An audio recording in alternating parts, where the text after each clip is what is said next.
Hey, welcome to Expanded Knowledge. We have a very interesting video here today. I'm looking forward to getting into it. And this is going to be about the recent former UAP task force member who was an image analyst, Sara Gamm. And she did an interview just last week with the Good Trouble show. And that was on September 11th. So yes, Sara Gamm, what did she say? And what can we really make of this? Now, she was on the UAP task force, which officially was started in 2020, and before Arrow came over after the 22 hearings. And she was who she, is saying that she is. Her job was to analyze images, videos, and other sensory data to try to come up with explanations or identify genuine UAPs. And she did this interview with Matt Ford on the Good Trouble show. It was about a 2.5 hour interview. I was able to listen to the whole thing on my drives over the last few days. And so I picked out what really jumped out at me. And so in this video, I am going to basically start with the stuff that jumped out to me the most, the juiciest stuff, and then kind of go through the other elements, which will include, what kind of things she saw, a little bit about her experience with pushback and the cover up from Arrow. She also makes a comment on Jeremy Corbell's jellyfish UFO video, which is very interesting. And she gets into talking about how she was able to, for her, conclude that this was a non-human made, non-terrestrial objects that she was seeing. And a little bit more at the end about her in hinting that she's an experiencer and her opinion on the dark aspect of NHI. So before we get into Sara Gamm, I want to briefly sidestep to just like a note here. All right. And I'm actually going to call out, I'm going to be talking about Lester Nair. And why am I bringing up Lester Nair? I don't know if you've heard of him, but he is someone who is working on something called UAP Caucus. And he has spoken on some UFO channels and so forth. Look, I only listened to Lester speak once, and this guy just has so many very smart and thoughtful things to say about this topic and like the actual logistics of what needs to get done for like disclosure to happen. And I recommend you go listen to him. Brilliant ideas and points and arguments made by him. One of his views that I want to share in relation to why I'm doing this deeper dive on Sara Gamm, right? And why we should all do deep dives on all this stuff that comes out is Lester argues that for most of us, like we're looking at, okay, this person came out and said that. This person came out and said that. And then what's next, right? What's the next thing going to be? So like Sara Gamm does this interview. People say, okay, she said no doubt in her mind it was non-human intelligence she saw. And then, and I'm guilty of this too, we want to just move on and be like, all right, what's the next person? When are we going to get the big full disclosure? But, and Lester's point was we should take what we have to work with for now, right? Go deeper into the stuff we do have, right? Book comes out. Lou Elizono's book comes out. Let's deep dive on it. Sara Gamm talks for 2.5 hours. Somebody who literally worked on the program looking at the videos. What's she saying? What is reading between the lines? What can we connect? So I just wanted to bring that up and as context for us getting into Sara Gamm and what she said. So that's what we're going to do here. And I'm going to lead with what jumped out at me the most. And yes, I was listening to this and then boom, ding, ding, ding went off in my head when she mentioned seeing a Boomerang UFO. So let's listen to that. So that was always fun. But yeah, I was able to see some odd shaped aircraft. There was I'll call a Boomerang at one point. So there's the first time she mentions it. So that was always fun. And we'll go to the next time that it's brought up. Please continue. But so you saw a boomerang craft. I guess I have to ask because people will yell at me if you don't. Why didn't you ask her for details? Can you tell us any more about that? And if you can't, you can't. I cannot. You cannot. I cannot. Yeah. Okay, understood. So she mentions specifically seeing a boomerang shaped craft. And then she mentions specifically that she can't say anything else about it. So this to me is a clear connection to this. Yes, the Hudson Valley UFO sightings, which occurred roughly between 1982 and 1989 in the Hudson Valley of New York, where I happen to live. And I never heard about this my whole life until I read this book that you see on the left there called Night Siege. If you want to find out about the Hudson Valley UFOs, and yes, they look like that picture there, which is an illustration done by Michael Schratt, I recommend this book because the people who wrote this book, they were the ones doing the investigation for like official, legitimate UFO, civilian UFO investigations groups at the time. Dr. J. Allen Hynek. And if you don't know who he is, he was the chief astronomer on Project Blue Book. And he wrote a book later in his life saying that Project Blue Book was not honest, right? So this is endorsed by Dr. J. Allen Hynek. They're telling the story like from ground zero of what was happening. So this book's great. Now, what's this book about? I could make a whole video and talk for the next hour. I'm going to try to be brief and sum it up for you here. Thousands of people were seeing these giant boomerang-shaped UFOs. And the crazy thing is they were happening along the same highway as you see in Michael Schratt's drawing here. People were pulling over on the side of the road and just getting out to look at these things. This was a regular occurrence. It was in the news. It was in the media. The police departments are on the record as saying we got hundreds of calls about the same thing, to the point that it was just like, yep, we know what you're calling about. So something was happening, right? And this is what they were looking like in general. Most of these sightings were boomerang craft. And here's Sara Gamm saying that she saw a boomerang craft on some videos in the last few years.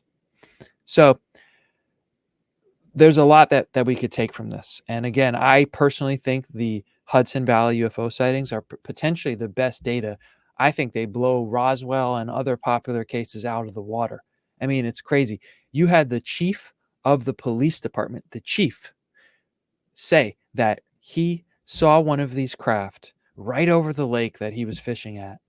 And he went on the record to the press saying, I don't care what anybody thinks. I saw this. Now, the interesting thing is, as it's told by the reporters in the book, as they kept covering this, and mind you, this was a huge deal. They had a community town hall hearing, and they used one of the whole auditoriums at one of the local schools. It was packed. The media was there to talk about this because it was so widespread. And it was night after night, and they would move. They would hover silently and then dash away. Usually they were silent, or you hear a little bit of a hum. And some people had there were some people that reported missing time experiences and so forth. The mystery with the Hudson Valley boomerangs, right? And somebody like Michael Schratt, who's given lots of presentations on them, it's hard to tell if these were definitely just some other intelligence, like a non-human intelligence, aliens or whatever you want to call it, or if this might have been a human operation, secret, or maybe both, maybe a combined effort. But something was going on there. And that's what's so puzzling about the Hudson Valley boomerangs, is like for years and years and years, people were just seeing these. There's even instances where they flew over a West Point military base, and security guards and base personnel, multiple witnesses reporting the same thing.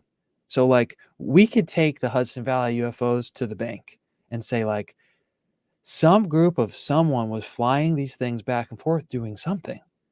And it's like, what were they doing for 7 years in the 80s? It's very strange. And apparently they're still out there, according to Sarah Gamm. They're still out there. So I'm going to have to leave the Hudson Valley topic there for now. And I think that is really what I wanted to pull out, except one last thing. And that is what makes these even more unique, right? In my opinion, more fascinating than perhaps all these different flying disc and flying saucers and other types of sightings is that one thing that was common across the board was people were seeing that they were football field size. They were as big as a football field. And they published a whole chart in this book, right? And you can see most were boomerang. There were also, second most was triangles, but then there were also, people were seeing some discs and stuff. So this implies that like something more was going on, that almost like multiple types of craft were operating together on something. But keep in mind that people in the Hudson Valley were reporting football size boomerangs and triangles, because now we're going to listen to what Sarah Gamm said. Old English. What sizes of UAPs have you seen? Football field size, sphere and cube? However you can answer that. I unfortunately can't get into measurements. You can't get into measurements. Okay. Yeah. Except for Kirkpatrick's brain, which we know was small. All right. So that's interesting. She's not allowed to talk about measurements. I don't know. What do you think? Why would that be classified? Is that a potential link to if there are top secret, human craft that maybe are as big as a football field size? Maybe they don't want to reveal that. I'm going to just make one more link before we move off this. And that is David Grusch on Joe Rogan. And why would I bring that up? Okay. Because in that interview, if you listened, Grush really tells his story in a very kind of laid back way. And he says one of the first people, or even, I don't remember, but it was maybe even the first person that came to him during his investigation, told him that they saw a football field size UFO hovering kind of over their car on their way to work. And so that leads one to think, and this was someone working deep in, the classified military industrial complex. So that leads one to think, was that football field sized UFO some kind of covert human operation, some type of deep black program? I don't know. And what was going on in the Hudson Valley in the 80s some strange deep black human project, or even possibly a joint NHI human operation? Bear in mind, David Grusch was asked in the Ross Coulthart interview on News Nation if he's aware of agreements between the U.S. government and NHI.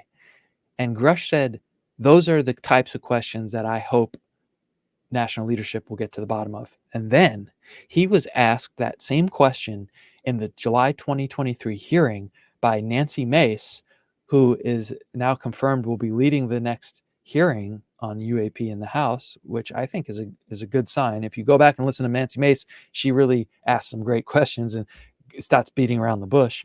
And she asks him that, are you aware of agreements between the U.S. government and this non-human intelligence? And Grusch, rather than say what he said in the Coulthart interview, which was, I hope we can get those answers, he says, I can't discuss that here. I could discuss it in a skiff. So what is going on there? And so I'm making all those links just from hearing 20 seconds of Sarah Gamm say that she saw boomerang UFOs, because that means something. All right, let's move along here. I'm going to just share with you and not really comment much on the next part, which is Old English. Sorry, let's skip that. that she also saw a flying brain UFO. So let's check it out. So this does sound funny, but it looked really crazy. There was something that we kind of ended up, not kind of, that's the wrong word. We ended up calling it a flying brain. It wasn't balloons. It looked absolutely bonkers. But that was what we called it because that was what it looked like. So that's pretty interesting. I'm not going to comment too much on that, but I'm surprised, more people haven't grabbed that as like clickbait, right? UAP analyst, government UFO analyst confirms a flying brain UFO, right? It's pretty interesting. And I don't know if any more connections, more on the flying brain. Brain. Oh, brain. Okay. And was this thing like stationary? Did it move like it did? Did it have any of the 5 observables? Yeah, it moved, turn, would, like do sudden stops, and we were able to track it for quite a while. It was I'm happy I got to say flying brain today. So thank you for that question. All right, so they're seeing flying brains. Let me know if you've ever seen any other reports or literature on that. I personally haven't, and yeah, I don't know what that would really mean or entail. Let's move along here. And yeah, there's a flying brain there. Okay, she talks a little bit about the pushback and what she calls the brick wall at Arrow. So let's listen in on her experience with.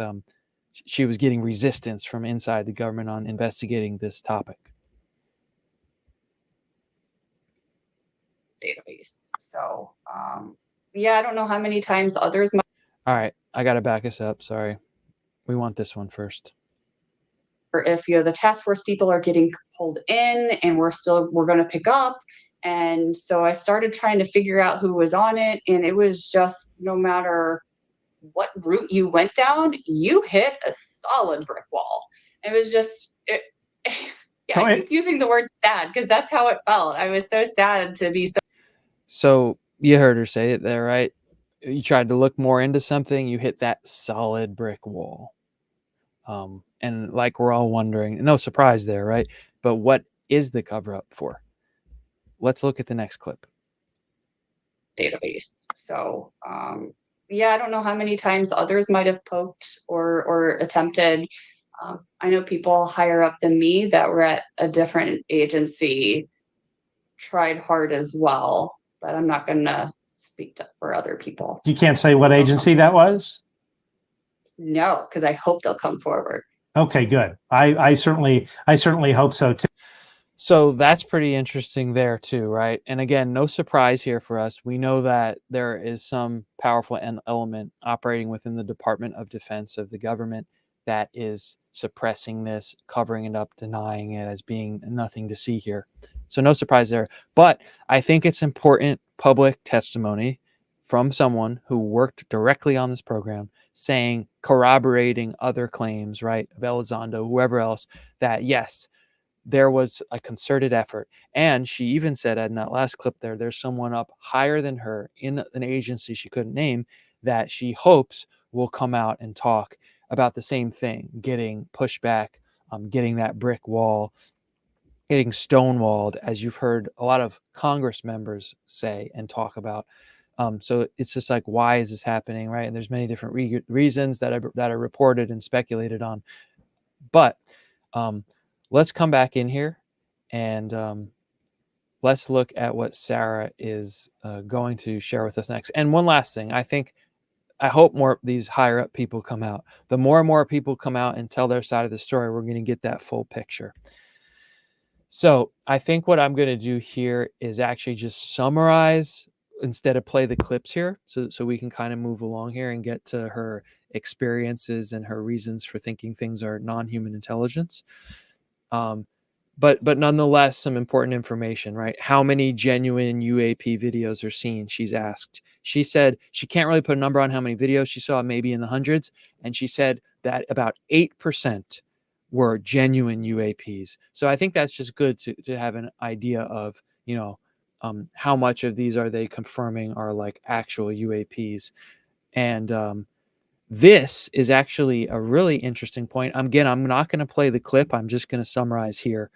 She said that they looked at, yes, classified footage from military videos and so forth, but they also looked at public domain videos, YouTube, she says.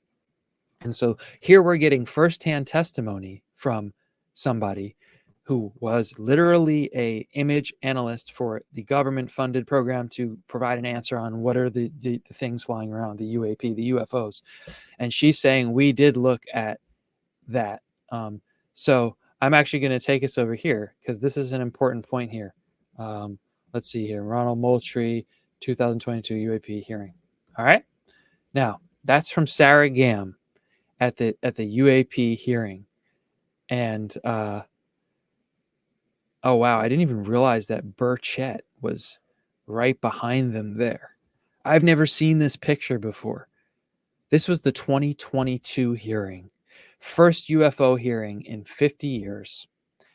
And this was these two guys, Scott Bray on the left and Ronald Moultrie on the right, were speaking on behalf of the UAP task force.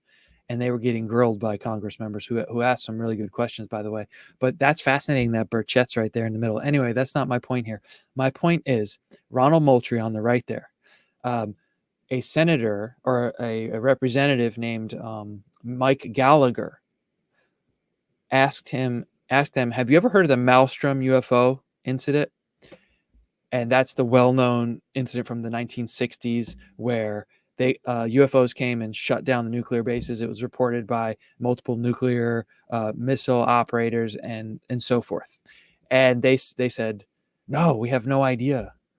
And then his answer, then the representative says to him, well, that's your job, right? Like, if you're not looking at it, then who is? That's like literally what he says. You should watch the clip. Type in Mike Gallagher UAP hearing. It's kind of cool. Like he really grills them. He's stepped out of the office now. And actually, if you listen to him, he did a couple podcast interviews. He said some pretty interesting stuff back in like 2021, 22. But anyway, he says, if you guys aren't looking at it, who is? And Ronald Moultrie says, we don't look at public domain. We don't have the kind of resources to look at the public domain information. We only look at what's given to us through official channels. And that was his excuse of why they've never heard of one of the most well-known military installment interferences of UFOs in history. His reason is they don't have the resources to look at the public domain, aka they don't have the resources to go on the internet and look at a YouTube video. And here we have Sarah Gamm, whose job was to do that for the UAP task force. And now she's telling us 2 years later that they did look at UAP videos. So I think that the point there has been made. Let's move along because this is actually pretty interesting too. She gets asked about the jellyfish UAP, that video that came out from Jeremy Corbell in the past year. Let's listen to what she says there. And just rewinding a bit regarding the jellyfish UAP, in your opinion, was birds migrating, or you were just making an analogy? It ended up being debunked. It was not. It was aqua. I don't know words. Aquarius life. It wasn't anything. It was not a UAP. Got it. Sorry. No, it's all this. All right. So she's saying point blank that the Corbell jellyfish UAP video was debunked. And for her to say that, if you listen to the whole interview, right, she's like on the side of like not just trying to debunk things to debunk them. Like she's actually open-minded to this and found some truly anomalous stuff that later, as we'll see, she's deeming definitely, no doubt, non-human intelligence. And okay, so that's huge. That's actually like a bombshell, man. and I don't see anybody talking about it. She said the jellyfish UAP video was debunked. And this is more than might seem on the surface, the implications. All right. And I'll put a link to this video in my description below. Now, last year I did make a video where I present a hypothesis, let's call it, that I present evidence for, that Jeremy Corbell may be have been used for a limited disclosure agenda. And what I mean by that is a type of disclosure where it's like, okay, yes, it's true. There are these things flying around, but and we've gotten some of them, but we have no idea how they work. We have gotten nowhere in reverse engineering them, which is what Corbell has stated publicly. He knows 100% is true, right? Which is my biggest problem with him. And for the record, I have no issue with him personally, okay? But I'm just criticizing the claims of people and things that don't add up. So he says that, right? And so that's what I mean by limited disclosure. And like, meanwhile, there could be all this other stuff going on, and they just keep on making that not known to us. And like David Grusch said himself, ironically, in a Jeremy Corbell video, he said, I don't want to live in the Matrix anymore. I didn't want to live in the Matrix anymore. That's why I came out, right? So a limited disclosure is like, okay, yes, you can have this, you can have that, aliens exist, but we have no idea, we have no communication with them, or we have to keep it secret because it's a threat, and it's very sensitive. They can easily say that. And meanwhile, we're still living in the Matrix. We're just living in a Matrix where that at least tells us they're UFOs and aliens. But I think we want the full picture. That's my argument. Why do I think Jeremy Corbell is a agent for this? Again, I'll link the video below. You can see my full argument there. But keeping this rolling here, so you see on the right there, the jellyfish UAP, right? Sara Gamm, UAP, government-funded task force image analysts, said it was debunked.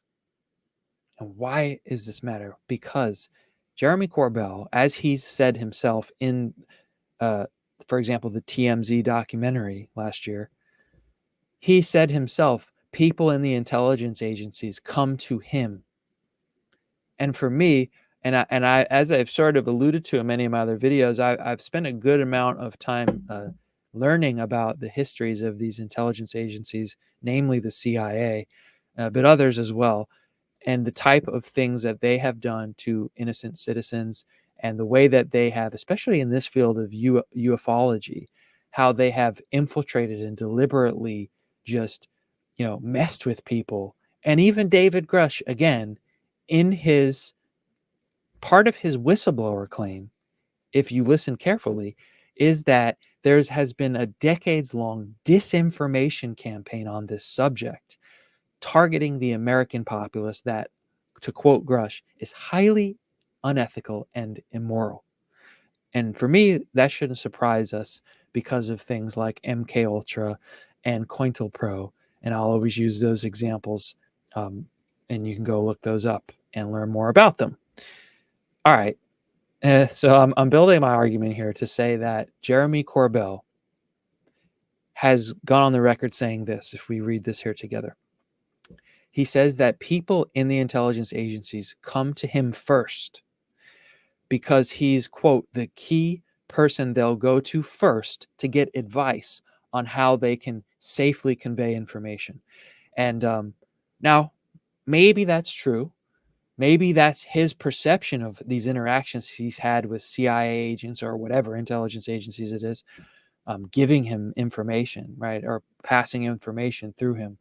To me, it's a big red flag, given the CIA and others' history on this subject, especially. So, and Air Force OSI, I should mention, I keep saying CIA, Air Force OSI is another one. I mean, that's Richard Doty and all that we know happened. You can read the book Mirage Men to get a better picture of that. Anyway, first of all, would trained intelligence agents really need to go to like an independent documentary filmmaker for advice on how they can safely convey information? Their profession is deals in information communication. and operations related to that. Give me a break. Sorry, that's really implausible. Now, what's more plausible is that Jeremy believes this and that that's what they're telling him. Meanwhile, what I'd say is more plausible is they're planting information to him. And that's, the bigger arc of my argument in this video. That's another video. But all right, let me wrap this back into the Sarah Gamm comment on the jellyfish UAP up on the right-hand corner there. It's a big deal that she says it was debunked by the UAP task force, because then who is giving Jeremy this video to release? You saw him in the documentary talking to someone right on the phone. If it was known to be debunked, why would you be passing that off to Jeremy? And why would Jeremy, with his whole reputation and his career, be putting that out? Did he really not know? Could he have not talked to someone like Sarah Gamm or someone else involved in the UAP task force to tell him, yo, Jeremy, that's not a legitimate video. Don't put that out. So you have to question why they gave that to him. You also have to question why he even put it out. I think. What would be the psychological operation there? My best guess is that video came out. I think that video is really not compelling. I think it's a really bad video. I think it doesn't look like a UFO. I think it looks like honestly, and I'm not a debunker at all. I think it looks like a camera smudge or something. I think people made a big deal about that video. And my gut impression was like that was put out there to basically make the general public go, as these UFO people keep trying to do this. That doesn't look like anything, right? Other people have been more supportive of the jellyfish UAP and saying it's something interesting, but that's my read on it. And again, that's my whole point off of the Sarah Gamm comment there. All right, we got to move through the non-human intelligence part here because I want to keep this video to 45 minutes. So let's get into Sarah Gamm. And this is the stuff that has been covered out there more since she's spoken, is she said, no doubt, non-human intelligence. And I want us to take a moment to look at this and analyze this. So let's listen to what she says. Some of the cool things they're able to see. I saw a couple of videos that I can't get into the source of them, but they're no doubt not terrestrial based. And can you say, was this was that the consensus as well within the UAP task force? Oh yeah, sometimes. All right, we're going to move on to the next part where she talks about someone asks her how she really knows. So let's listen. We're able to view high resolution imagery of UAP that was clearly not of human origin. Correct. Yes. Okay. And I know you can't talk too much about that. And backing up a bit, back to the new.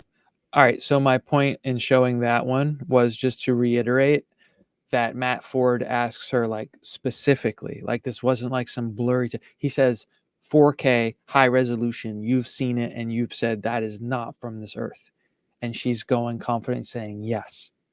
And take note, she is allowed to say that. She's not allowed to talk about measurements and shapes. She's not allowed to talk about any more about the Boomerang craft, but she's allowed to say that she's seen videos in high 4K resolution, and she is absolutely confident it was not of terrestrial origin, number one, and number two, that was a consensus in the UAP task force. So you have to at least question why she's allowed to say that. And there may be a deeper underlying agenda here that might, I'm not trying to convince you it is, but might be going on here. And we're going to listen to the next part about the non-human origins here. A question, what made you so sure looking at images that these things are not of human origin? By the way, great job, Matt. Keep on rocking. Thank you. Yes, good job, Matt. What made me so sure was maneuverability, direction, G-force, things that a human would not be able to withstand. sometimes the shapes, sometimes I know this isn't, again, anything new, but shapes change. And it's mostly the physics, the kind of like the five observables, but the physics. So my physics brain's thinking that g-force, no one could tolerate that. Our bodies would our bodies would not exist well anymore. And yeah, just sometimes it was, you just knew. All right, so she's basically, her answer is, because how does she definitely know it was non-human made, non-human intelligence?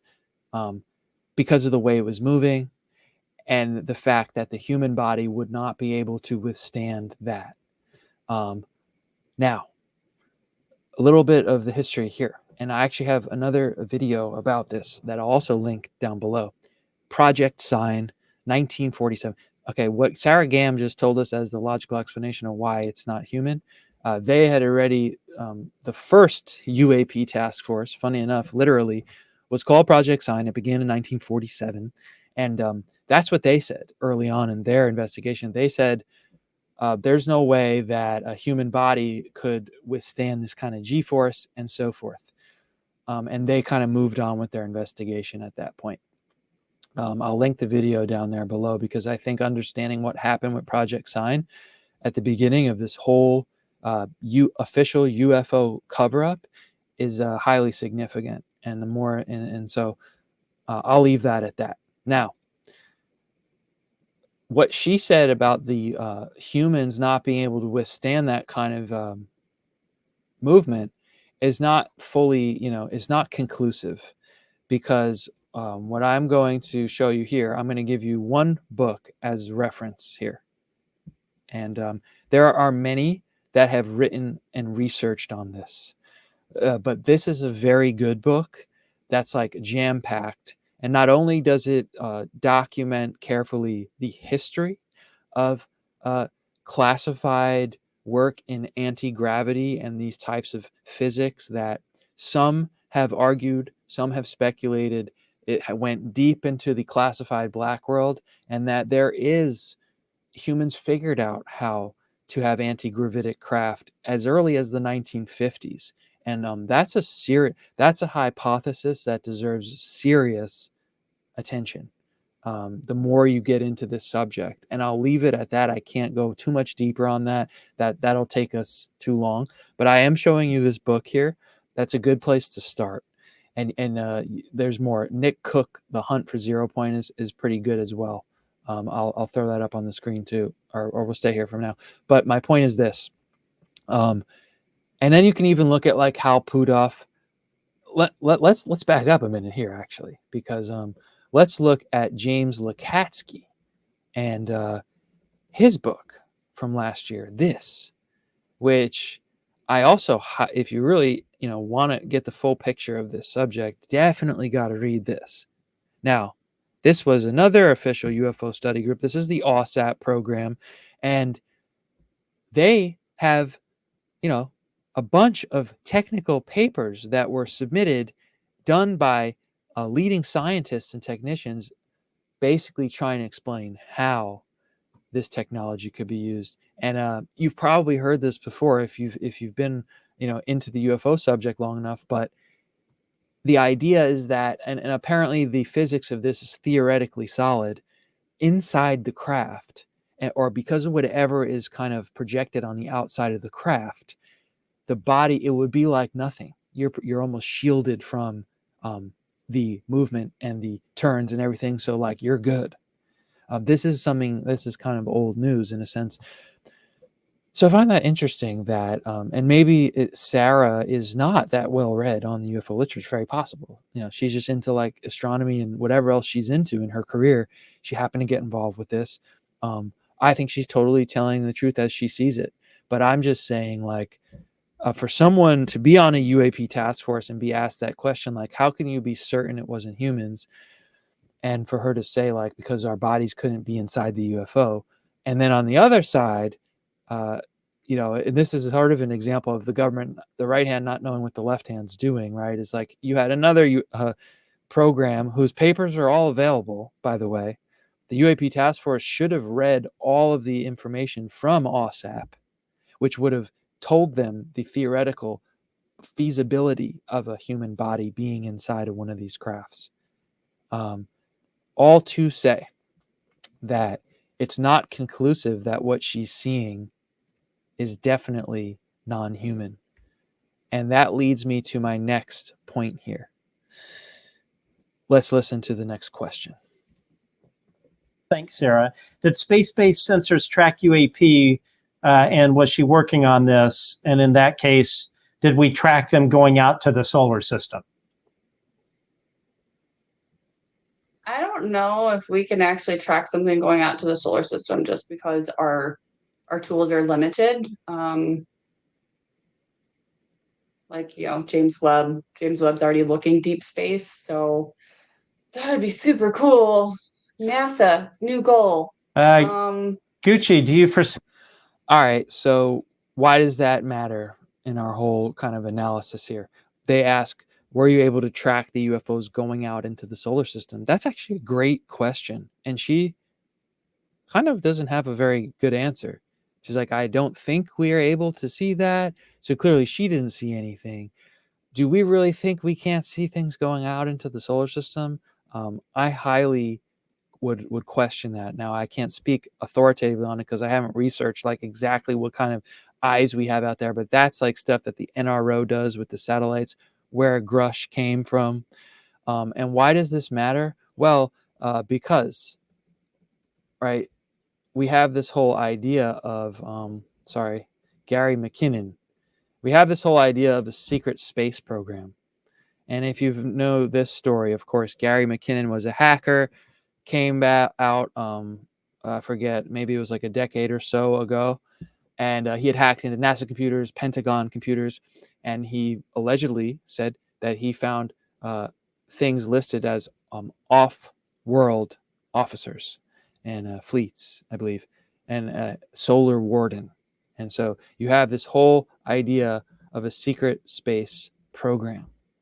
And this is where you get into the deep end of the UFO stuff, usually where people, even people that are, realize the substantiality of the topic, this is where we get to that line, right, of discomfort, cognitive dissonance, something seeming too wild to be true.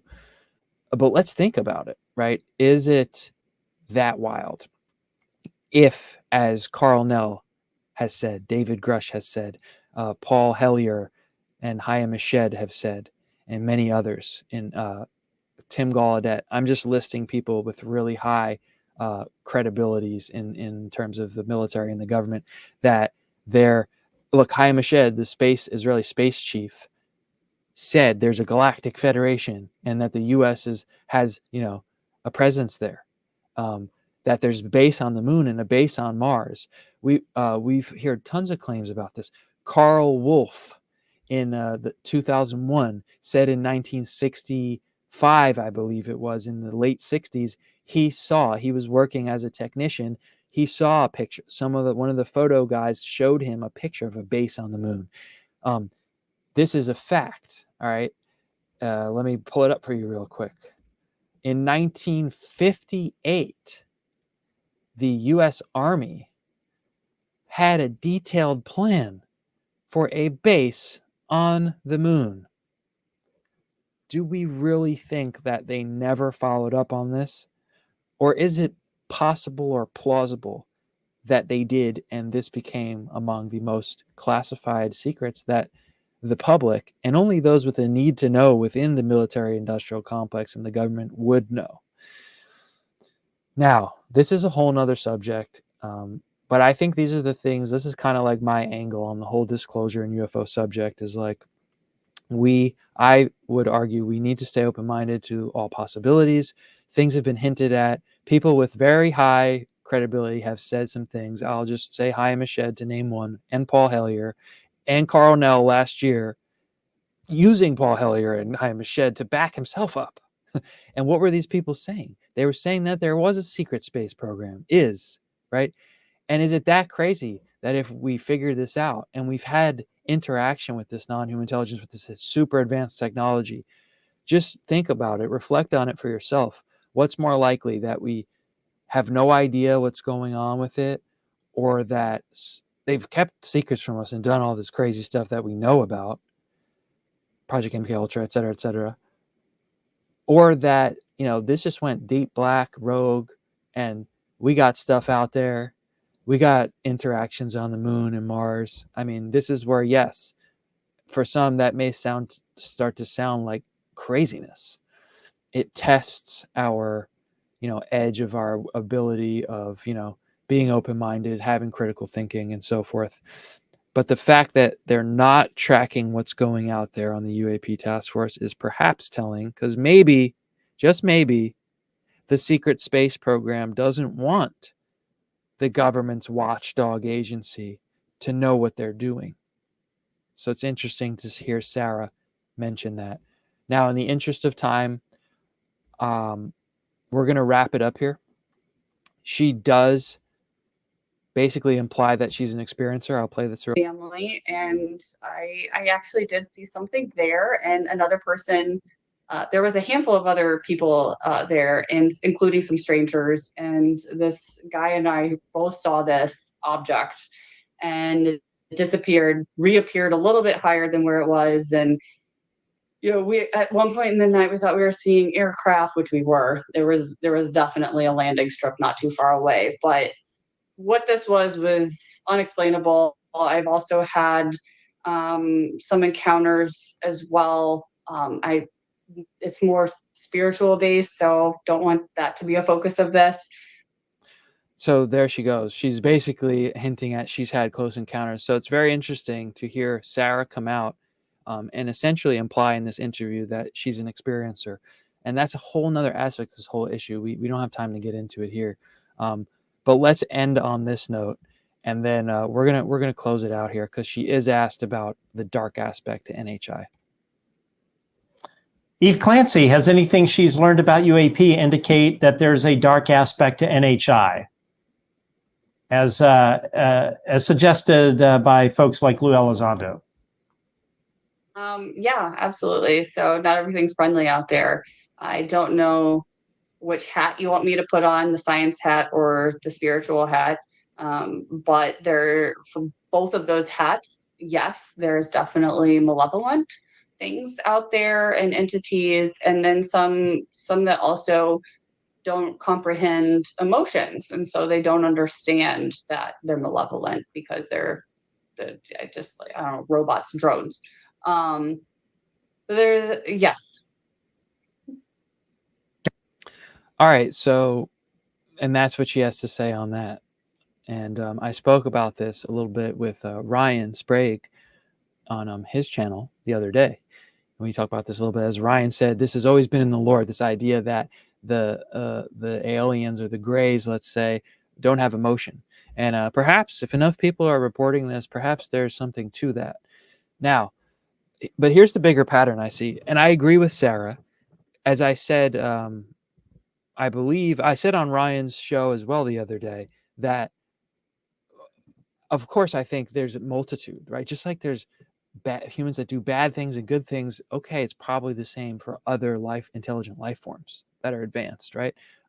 There's probably a plethora, variety of beings and species and civilizations, and some of them may not be very nice, like she said. And some of them are unemotional, right? But here's what I'm looking bigger picture, okay? Lou Elizondo comes out. Sarah Gamm comes out. Others who have spoken on this. If you really listen to like Ross Coulthart, pretty much everyone except Grush and Lakatsky is he doesn't speak too strongly on this, but the pattern I see is potentially threat narrative, fear narrative. And there are those who argue that if you're staying on that side of this conversation, then you can say those kind of things, because the powers that be, so to speak, are okay with that, because they control the masses through fear. So if they're going to let something come out like disclosure of what the UFOs really are, and an existence of another type of intelligence beyond humans, it would make sense that they want to stay on that, people in the fear threat energy, because then it's just easier to manage and control the situation, and you can still have the upper hand. So I push back on this whole malevolent alien thing, and we should be scared and it's dark, and you hear like George Knapp really say that as well, and Jeremy Corbell, who I already just argued earlier that I think they have been compromised. And for the record, maybe I shouldn't even say this. I won't even say this because I was told something by someone who's very much unlike me. I just got lucky to talk to this person. They're very much connected on the inside of all of these UFO people that we see come out. And but I'm not even going to go there because I don't want to be making false accusations. But here's my point: the fear, the threat narrative. See the pattern, and think about it. Now, the far end of that is like Stephen Greer, which people I think rightfully push back on. He says there's literally no bad ETs, extraterrestrial beings, and they're all good and it's all peace and love, which probably is not likely, but possible. Just like I guess it's possible they're all bad, but if I really wanted to break that down, I could probably argue why that's not plausible, that they're all bad. But I guess it's possible. All right. That's why I'm in the middle. I think it's a mix. But notice, all right, that you're not hearing any of these people who in one way or another are getting approved from the Department of Defense to speak without going to jail or facing, retribution.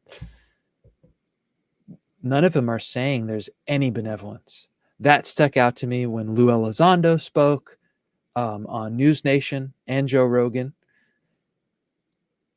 He didn't say like we should be careful, there might be some bad energies out there. He said there's zero evidence of any benevolence. And I think that is that's a bold statement. And there's certainly enough reports out there of benevolent interactions.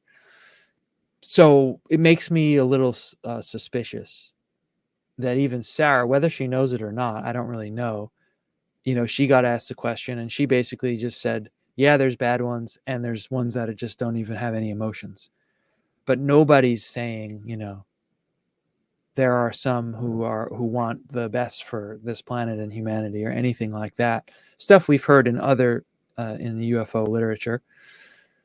And I don't know, maybe that's because they are all bad, or maybe that's because that's the line that the powers that be can still control things better. And as long as you're not, pushing back on that, maybe you're more free to talk. I don't know. Let me know if you have any thoughts. We went a little bit over time here today, but we were able to cover all of the takeaways from Sara Gamm. And actually, what we'll do here is I'll play one last clip, which is like the final one that I have pulled from here. I hope more and more people want to come out. Like, I know I haven't said anything absolutely cool, groundbreaking. I'm not sharing a glass of wine with an NHI, which would be super cool. But your cat. But I really hope that it does. And you don't have to have groundbreaking, incredible information. What we need right now is more people to come out and to validate and to say that there's stuff here that is being buried for some reason that I really don't know why. But So we'll leave it at that. Why is it being buried? And who else will come out? We've got the hearings coming. We've got more and more coming out. But I really think we need to be looking at this all, which really just is what motivates me to even make these videos and speak about it, because I just think it's fascinating. I think for me, it's the most fascinating subject that I could spend my time thinking about right now. So thanks again for watching.